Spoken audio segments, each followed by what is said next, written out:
Hello, everybody. My name is Daniela Lopez, and today I'll be talking about the dissociative identity disorder, also known as DID, for Intro to Psychology 101 at NKU. So, what is DID? DID stands for Dissociative Identity Disorder and was previously known as Multiple Personality Disorder. This is a mental health condition when a person has two or more distinct identities, and each identity has different behavior, memory, thought, expressions, etc. Let's call them alters from now on. When these alters control the body, the person lost like consent of it, and when these memories are transferred to the original person, there will be several memory gaps, lagoons, or amnesia. This amnesia is a key symptom for a diagnosis in the DID criteria. DID is one of the most several dissociative disorders, and it affects a person's connection to reality and daily life. So, why did I choose this topic? Did seem complex and different. It stood out to me as one of the most interesting topics in the list. I was interested in how it connects to drama and the brain, and yeah, I wanted to learn more about a disorder that people don't talk a lot about.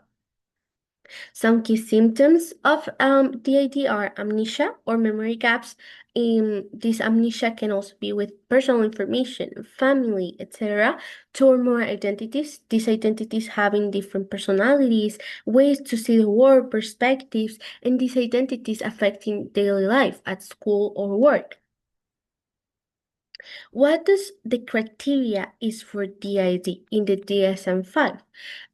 As we said before, switching between two or more authors at a point that many social, cultural, and religious communities think about it as a possession, recurrent amnesia between authors, symptoms caused by distress or dysfunction, and I want to tie up these last two. Symptoms not due to culture, religion, fantasy, substances, or another condition. Pure mental, not social culture. Some statistics about DID in Kentucky is or not known or zero, because in the United States, the population affected by DID is less than 1.5%. And in the world, it reduces to less than 0.5%. And I know it seems like a lot because we are 8 billion people in the world, but is not common. DID is not common. Some effects I want to share with you, some effects, emotional, social, and economic. The three are tied up with each other.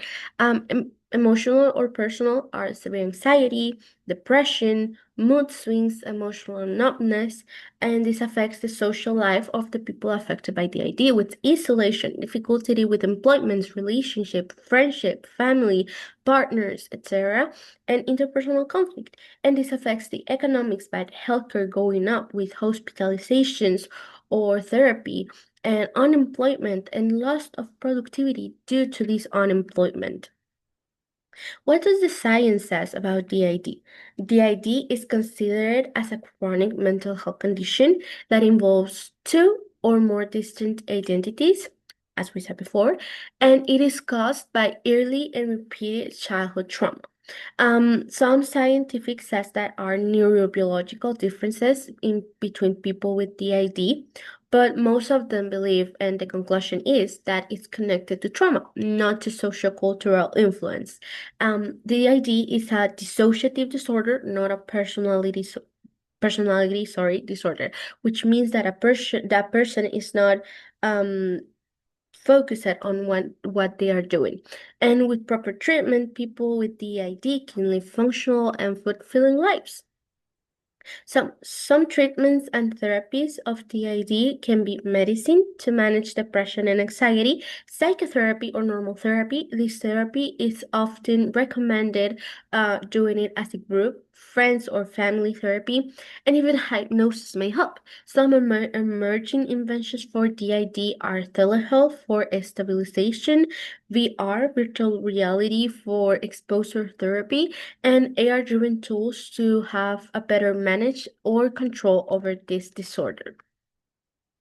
I want you all to meet Kim Noble. Kim Noble is a British artist that has more than 20 identities, and each identity has a different art style, which is impressive.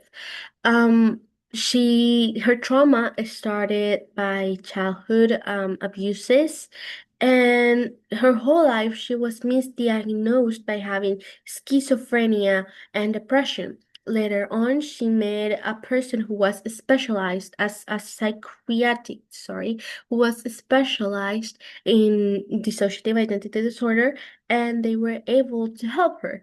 She received the proper treatment, the treatment that she had to have, and now she raises awareness to this disorder.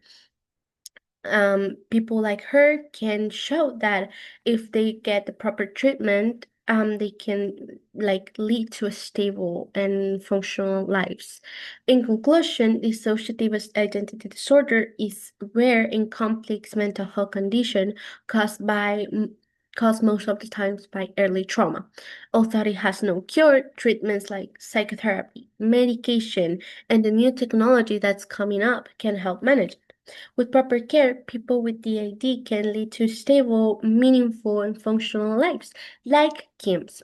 And remember, it's not about just knowing what it is about to understand it and to support the people that is affected by DID. So my references are the DSM-5 itself of the American Psychiatric Association and some other articles in the internet to have the definition, the diagnosis criteria, the management, the therapies, etc. And finally, right here, the last one is top 5 real-life dissociative identity disorder cases, which are really inspirational if you want to go and read them. And that will be all. Thank you so much.